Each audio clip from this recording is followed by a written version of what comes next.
Good evening, ladies and gentlemen of YouTube. It is now Saturday the 30th of June, and this will be the first I'm going to do in a series of film reviews. I got back last night from seeing Ridley Scott's Prometheus. I know a lot of people have already said something about it, but I thought I'd have my say.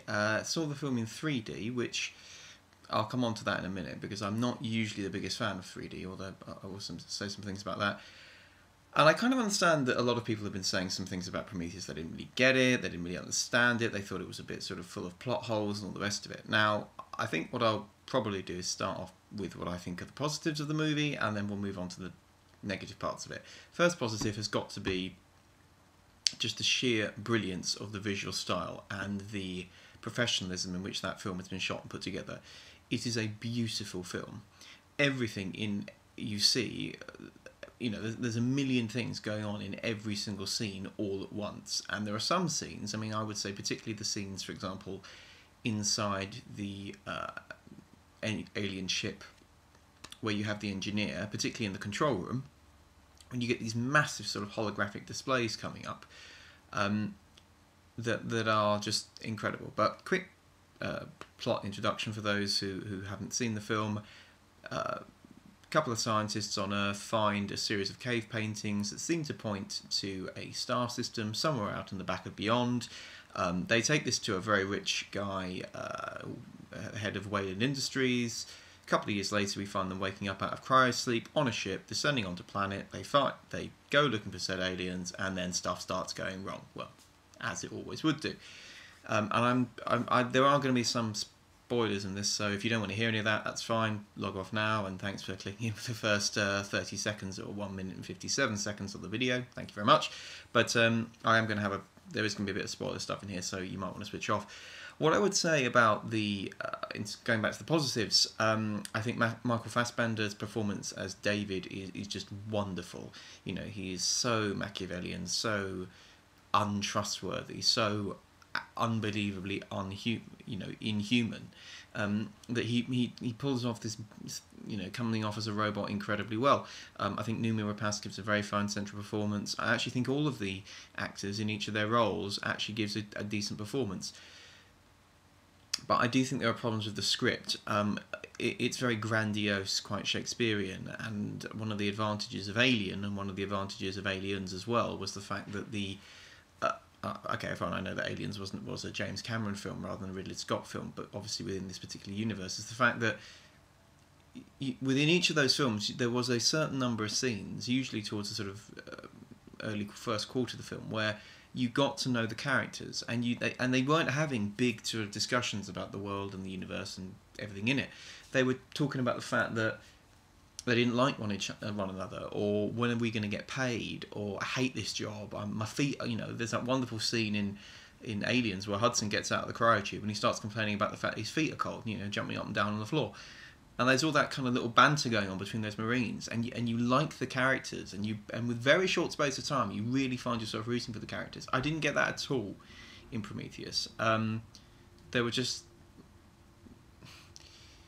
You just didn't really want... you want them to do well. They didn't feel like a team, they didn't feel like a band that had come together that you were rooting for. They were just a couple of individuals who were well acted and fair, I suppose they were quite interesting, but there was never that sense of loss. And so when they all start dying off, it's completely meaningless to you, because you just don't care about them. You have no interest in the characters, you're not invested in them at all. I have to be honest, I would have been quite happy to have just watched the film with the scenes of David and the scenes of the engineers. I was interested every single time David is on screen. I was interested every time he wasn't on screen. To be honest, I was a bit bored. The Charlize Theron character is entirely unnecessary. She doesn't fulfill any role whatsoever that I could see, apart from being sort of Ice Queen, who ironic, of course, considering maybe she recycled her performance from Snow White and the Hunter, but she just seemed to be quite pointless, to be perfectly honest. I wasn't really sure what she was doing, and that was the problem. A lot of the characters were very, very one note. But going on to what I see as sort of some of the more major problems with Prometheus, is the fact that the plot didn't really make sense. And what I mean by that is, I mean, aside from the obvious stupidity, I mean, you know, for example, the bit where the geologist and the biologist bloke encounter said weird squidgy sort of alien thingy, and because the reaction of every single human being on Earth, of course, is when we see something that we don't know what it is and we don't know what it looks like, what's our reaction? We're going to go up and poke it. Yeah. And what happens? He gets orally assaulted. And actually, it's quite interesting to know in this film how many people, or in how many different situations, get something shoved down their throat. It is actually quite interesting, you know, in all the different ways that every single time there seems to be some kind of alien or some kind of weird creature involving another person, it's going down your throat. You know, you're going to get intimate with that creature in an oral way, whether you like it or not. And it was quite interesting in this film. I just kept noticing it, and there were two certain occasions where somebody gets the old woo-hoo, and you kind of think that's a bit. Has Ridley Scott got a sort of a fetish of this kind of thing? There seem to be a lot of people getting the old oral investigation, but you know, fair enough. But I think the other thing that I really wanted was I wanted more story. You know, there was, for me, there wasn't nearly enough kind of exploration of the engineer ships, of the mythos, of understanding who and what they are, before stuff started going wrong and people started dying. And again, you know, David's behaviour is never actually explained. You know, what he does throughout the course of the film is actually not explained, particularly when it relates to Noomi Rapace's character, Elizabeth Shaw. You kind of think, what on earth is he doing? And yet, and all this stuff's happening. And to me, it almost seemed like the writers got together and they said, you know what, we've got some really cool ideas. We've got an idea for, spoilers, a cesarean section, because we haven't seen one of those before. We've got an idea for a guy being attacked by some big mutant thing that comes out and goes down his throat. We've got the idea for the engineer being infected by some giant sort of squid thing, and we've got the idea at the end for what could be a proto-alien. But none of that actually made sense in the story. None of it held together. There wasn't a single time that I thought this makes sense and I see where they're going with it. And I just wanted more stuff. And I actually, to be honest, I wanted much more of the engineers. I wanted to know who they are, where they're coming from. And the problem is, of course, that this film was clearly designed to be part of a franchise. It was clearly designed to be one of, I think the idea is it's one of three. And so it's an origin story. But origin stories generally have carryover characters, and the only two characters we get at the end are Elizabeth Shaw and David, who at this point is, you know, in pieces. Everybody else is dead, including the engineer, and they're off flying in their starship. And that's not really an origin story. If you look at most origin stories, you see the beginnings of characters. There are a certain number of key characters who will survive every single film, get carried over, and, you know, develop. I mean, yeah, of course, some will die at some point. That's the way that, you know, narrative works. But in the first film, genuinely, it's there to introduce you to the characters, to show you where they're coming from, blah blah blah blah. This was just kill everyone, let woman and robot head, you know, survive.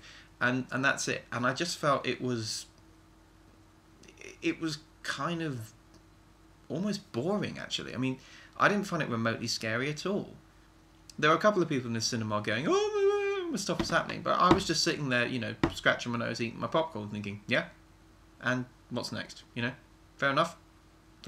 Someone's being feasted, I suppose, well, if one can be something with a then someone, I suppose, you can be faced as well by a green wormy thingy.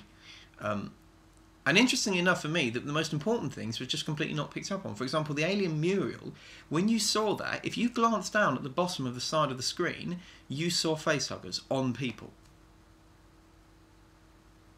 So the alien, as we know the alien, clearly already exists.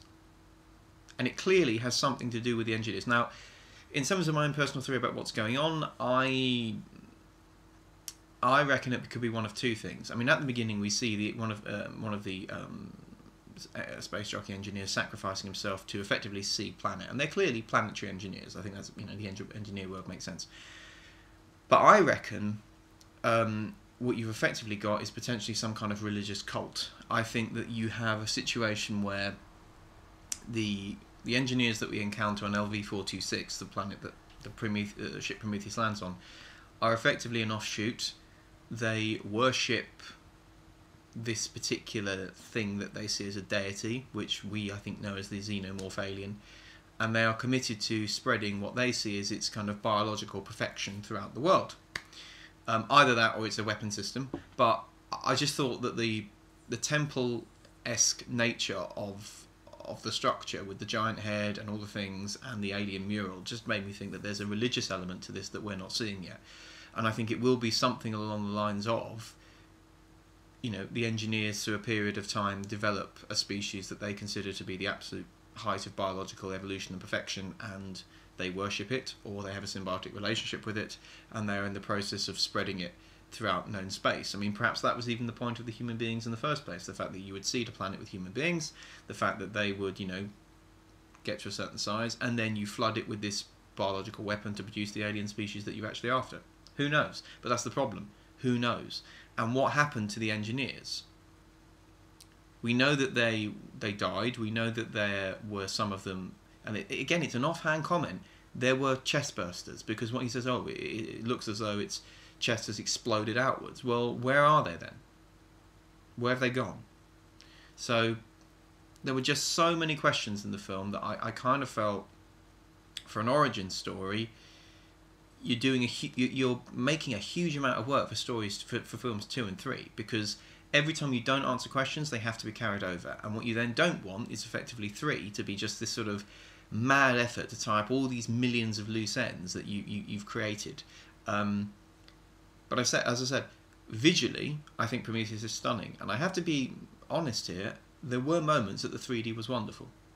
There were a couple of moments. For example, the moment when the engineer is walking towards the waterfall, and the sort of transposition of him and the water was striking, and it was beautiful.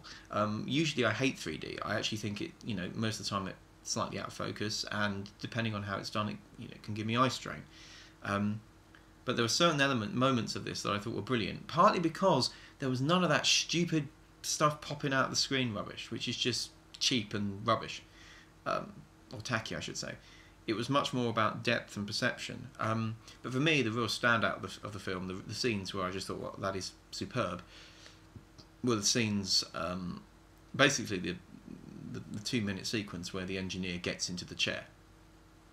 And also the scene where David activates the hologram and you see all the sort of things going on. And that was very beautiful, wonderful CGI. You know, what this fantastic combination of big physical sets with that classic Geiger, you know, biomechanical design. I mean, the telescope thing, when it comes out, let's be honest, it looks like a phallus. It was designed to look like a phallus. There was a hell of a lot of phallic imagery in the Alien films. There always has been, whether that's the alien's tongue, whether that's the you know, impregnation of people by having something shoved down their throat. You know, there's a huge amount of sort of pseudo-eroticism, pseudo-sexuality, I should say, underneath the surface of all these films. And even the engineers, the kind of biomechanical, the suits with this sort of feeding into them, and it's part of them, and it you know,